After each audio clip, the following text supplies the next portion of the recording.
Hello दोस्तों, welcome back to our YouTube channel. आज की वीडियो में हम चैप्टर 1 स्ट्रैटेजिक मैनेजमेंट का one of the most important topics जो कि है proactive and reactive strategy detail में पढ़ेंगे। हर ऑल्टरनेट एग्जाम में आईसीआई आपसे इस टॉपिक से 5 से 7 नंबर का क्वेश्चन ज़रूर पूछता ही है। तो सबसे पहले हम पढ़ेंगे कि स्टडी मैट में प्रोएक्टिव एंड रिएक्टिव स्ट्रैटेजी के बारे में क्या लिखा हुआ है। देन आईसीआई ने आज तक जितने भी आपसे क्वेश्चंस पूछे हैं उसका क्रक्स हम नेक्स्ट पेज पे पढ़ेंगे, ताकि आपको एग्जाम में कैसे इसका आंसर लिखना है वो आपको पता चल जाए। तो सबसे पहले समझते हैं कि प्रोएक्टिव एंड रिएक्टिव स्ट्रैटेजी होती क्या है। देखो, प्रोएक्टिव नाम से समझ में आ रहा है कि हम पहले से ही किसी चीज़ के लिए एक्टिव हैं, कुछ एक्शन ले रहे हैं। तो प्रोएक्टिव का मतलब होता है कि हमने अपनी कंपनी के लिए एक स्ट्रैटेजी प्लान करके रखी हुई है। Proactive strategy means it's a planned strategy. चाहे वो अब मैनेजमेंट जो है पूरी एनवायरनमेंट को एनालाइज करके करे, फ्यूचर को ध्यान में रखते हुए करे, अपनी कंपनी के रिसोर्सेज को समझ के करे, तो वो अपनी कंपनी के लिए जब एक प्लान स्ट्रैटेजी बनाती है तो उसको हम कहते हैं प्रोएक्टिव स्ट्रैटेजी।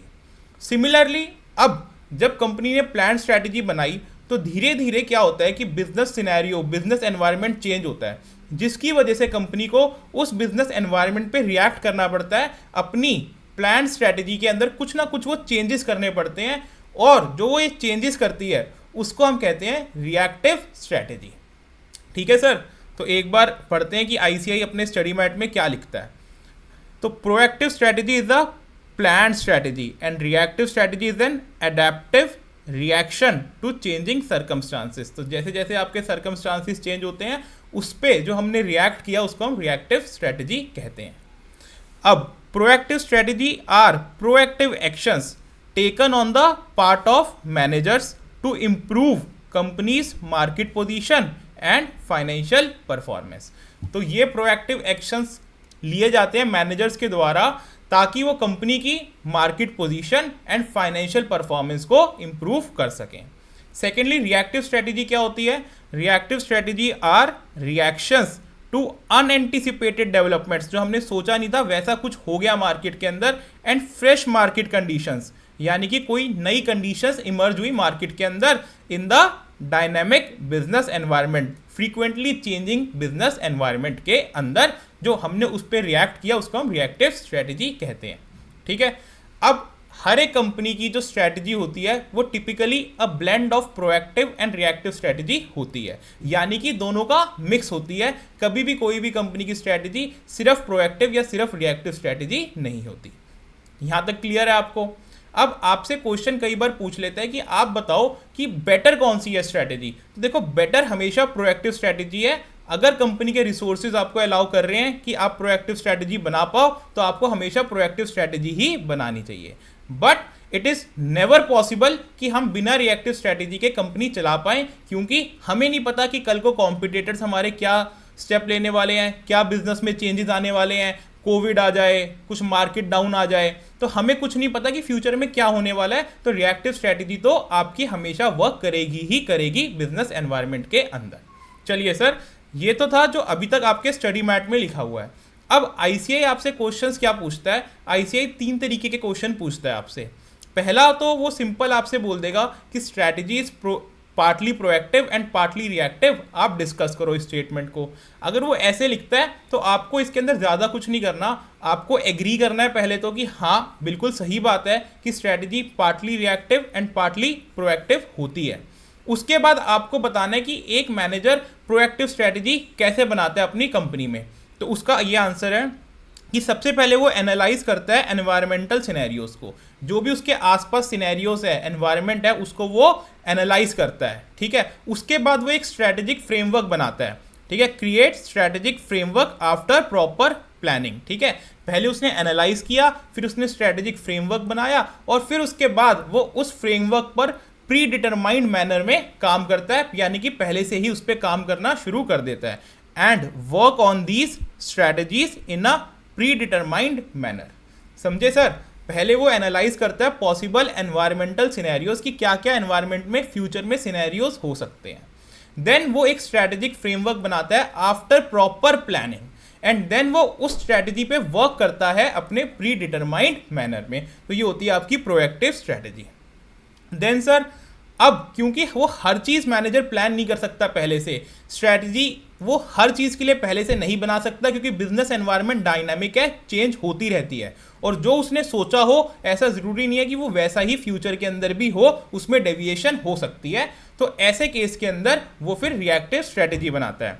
तो क्या होता है सर, रिएक्टिव स्ट्रैटेजीज ट्रिगर्ड, यानी कि रिएक्टिव स्ट्रैटेजी कब पिक्चर में आती है, जब changes in the environment and provide veg bye reactive strategy आती है जब एनवायरनमेंट में चेंजेस होते हैं और कुछ ना कुछ नए तरीके निकलते हैं, कोई ना कोई नेगेटिव फैक्टर आ जाता है जिससे हमें कोप अप करना पड़ता है, या फिर कोई नई अपॉर्चुनिटी आ जाती है, यानी कि इमर्जिंग अपॉर्चुनिटी जिसका हम एडवांटेज ले सकते हैं। जब ये दोनों सिनेरियो आपके एनवायरनमेंट में होते हैं तो रिएक्टिव स्ट्रेटेजी पिक्चर में आती है। आपको सिंपल सा ये आंसर लिखना है, आपके पूरे 5 नंबर मिल जाएंगे।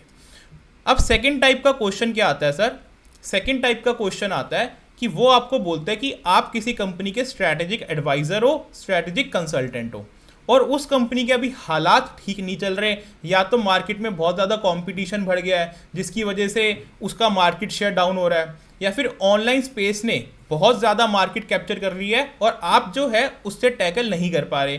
तो आपको एक प्रोएक्टिव एंड रिएक्टिव स्ट्रैटेजी का ब्लेंड कंपनी कैसे बनाए, आपको उसको एडवाइस करना है। ठीक है, तो इसका आंसर ये होता है कि हम एज अ स्ट्रैटेजिक कंसल्टेंट कैसे बोले कंपनी को कि वो प्रोएक्टिव स्ट्रैटेजी बना सकती है, कैसे बनाएगी प्रोएक्टिव स्ट्रैटेजी कंपनी। तो देखो, कोई भी कंपनी अगर प्रोएक्टिव स्ट्रैटेजी उसको बनानी है तो उसको सबसे पहले कि कस्टमर क्या चाहता है, इंडस्ट्री में क्या ट्रेंड्स चल रहे हैं, ठीक है ना, वो उसको एनालाइज करना पड़ेगा। तो पहली चीज क्या करनी पड़ेगी उसको, analyse the market trends and customer preferences to identify opportunities for growth. सबसे पहले उसको मार्केट में ट्रेंडिंग क्या चल रहा है, कस्टमर की प्रेफरेंसेस क्या है, उसको आइडेंटिफाई करना पड़ेगा ताकि वो अपॉर्चुनिटी और ग्रोथ को आइडेंटिफाई कर पाए। देन उसको क्या करना पड़ेगा सर, उसको मार्केट रिसर्च में इन्वेस्ट करना पड़ेगा ताकि उसको पता चले कि कस्टमर क्या वैल्यू करता है और उसके अकॉर्डिंग वो अपनी ऑफरिंग्स कस्टमर को दे पाए। ठीक है, उसको मार्केट रिसर्च में इन्वेस्ट करना पड़ेगा ताकि उसको पता चले कि कस्टमर किस चीज को वैल्यू करता है और उसी के अकॉर्डिंग वो अपनी ऑफरिंग कस्टमर को देगी, तो वो उसकी एक प्रोएक्टिव स्ट्रेटेजी बन जाएगी। तो ये हो गया आपका प्रोएक्टिव स्ट्रेटेजी। अब उसके बाद रिएक्टिव स्ट्रेटेजी उसको कैसे बनानी चाहिए कि उसको हमेशा एकदम तैयार रहना चाहिए कि जैसे ही उसका कॉम्पिटिटर कुछ नया करे, वो ऑनलाइन स्पेस लॉन्च करे, वो कोई नया प्रोडक्ट लॉन्च करे, वो एकदम रेडी हो कि हम भी जैसे ही वो कुछ नया चेंजेस आएगा हम उसको टैकल करेंगे, हम भी अपनी ऑनलाइन स्पेस लॉन्च करेंगे, हम भी उससे बेहतर प्रोडक्ट बहुत ही जल्दी लॉन्च करेंगे। तो रिएक्टिव स्ट्रेटेजी उसको क्या करना चाहिए, उसको प्रिपेयर टू रिएक्ट होना चाहिए, उसको प्रिपेयर रहना चाहिए रिएक्ट करने के लिए to the changes in the market environment. For example, अगर कॉम्पिटिटर एक new online shopping platform launch करता है तो आपको भी उसका इंपैक्ट एकदम से असेस करना चाहिए और उसके अकॉर्डिंग अपना एक रिस्पॉन्स डेवलप कर देना चाहिए। तो ये हो गए आपके 2 टाइप के क्वेश्चन। अब थर्ड टाइप का क्वेश्चन क्या आता है सर, थर्ड टाइप का क्वेश्चन बहुत ही ईजी होता है। उसमें क्या होता है, आपको एक केस सिनेरियो दिया जाता है, उस केस सिनेरियो के अंदर 2 कंपनियां होंगी, एक कंपनियां होंगी। ठीक है, जैसे 2 कंपनी होगी तो उसमें बोलेंगे कि एक कंपनी बहुत इनोवेटिव है, वो नई नई मार्केट में चीज़ें लॉन्च करती रहती है, और दूसरी कंपनी जो है वो उसको एकदम से कॉपी करके वैसा ही प्रोडक्ट मार्केट में लॉन्च कर देती है। तो आपको बताना है कि कौन सी कंपनी प्रोएक्टिव है, कौन सी रिएक्टिव है। तो अगेन, जो इनोवेशन से कर रही है अपना काम वो प्रोएक्टिव हो गई, जो कॉपी कर रही है वो रिएक्टिव हो गई। दूसरा केस सिनेरियो ऐसा बन जाता है कि वो एक कंपनी के बारे में बता देते हैं कि आपको एक कंपनी है जो कि ब्रांड बिल्डिंग पे काम कर रही है, वो स्टडी करती रहती है मार्केट को, उसके हिसाब से वो अपने प्रोडक्ट्स को लॉन्च करती रहती है, और सेकेंडली उन्होंने एक फ्लेक्सिबल सप्लाई चेन मेंटेन करके रखा हुआ है ताकि उनको कभी भी फ्यूचर में उनकी प्रोडक्शन या उनकी सेल में कमी ना आए। आपको बताना है कि कंपनी कौन सी स्ट्रेटेजी अपना रही है। तो अगेन यहाँ पे आपको लिखना है कि कंपनी प्रोएक्टिव एंड रिएक्टिव दोनों ही स्ट्रेटेजी अपना रही है। प्रोएक्टिव कैसे अपना रही है, क्योंकि वो मार्केट रिसर्च में इन्वेस्ट कर रही है, वो ब्रांड बिल्डिंग में इन्वेस्ट कर रही है। और रिएक्टिव कैसे है, वो एक सप्लाई चेन उसने मेंटेन कर रखी है ताकि फ्यूचर में कुछ भी प्रॉब्लम हो तो वो उस सप्लाई चेन की मदद से अपने ऑपरेशंस को आराम से कर पाए। ठीक है, तो ये 3-4 तरीके के क्वेश्चंस आते हैं, कोई भी इनसे अलग टाइप का क्वेश्चन नहीं आएगा आपके एग्जाम में। वैसे मैंने चैप्टर 1 की full flash question bank video YouTube channel पे अपलोड करी हुई है, अगर आप चाहो तो वो देख सकते हैं। बाकी इस वीडियो से आपके प्रोएक्टिव एंड रिएक्टिव स्ट्रेटेजी के 5 से 7 नंबर पूरे पक्के हो जाएंगे।